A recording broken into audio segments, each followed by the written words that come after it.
Good morning friends, কি খবৰ আপোনালোকৰ? ভালেই চাগে, মোৰো ভাল। আজি দিনটো সকলোৰে শুভ হওক তাৰে কামনা কৰিলোঁ।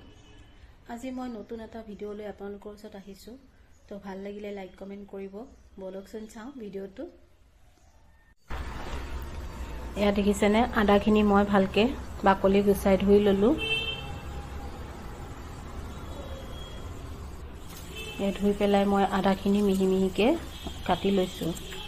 একদম সৰু সৰু, একদম বহুত সৰু হ'ব লাগিব।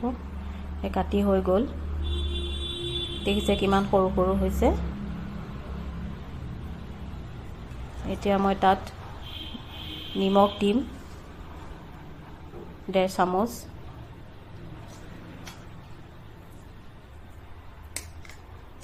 তাৰপিছত মই নেমু এচিটা ভালকৈ চেপি দি ল'লোঁ।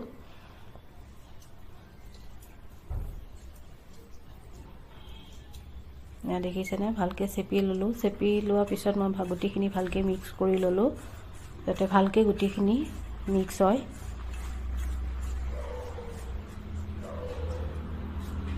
দেখিছেনে, ধুনীয়াকৈ মিক্স হৈ গ'ল। এতিয়া মই এখন থাল ল'লোঁ, ষ্টিলৰ থালত গুটিখিনি মই আদা কাটি থোৱা আদাখিনি ভালকৈ তাত ঢালি পেলাই ভালকৈ মিলাই ল'লোঁ থালখনত পাতলকৈ, যাতে ধুনীয়াকৈ শুকাব পাৰে। এতিয়া মই ৰ'দত দিম। দেখিছে, ৰ'দতে শুকাবলৈ দিছোঁ। এয়া মই শিলিখাও শুকাইছোঁ। এয়া শুকাই গ'ল, দেখিছেনে কি ধুনীয়া হৈছে। খাবলৈ খুব ভাল। কাহ হ'লে মই কণ্টেনাৰ এটাত ভৰাই থৈছোঁ। আদা পেটৰ কাৰণেও খোৱা বহুত ভাল। তো ভিডিঅ'টো কেনে পালে জনাবচোন দেই। তো আজিলৈ বাই।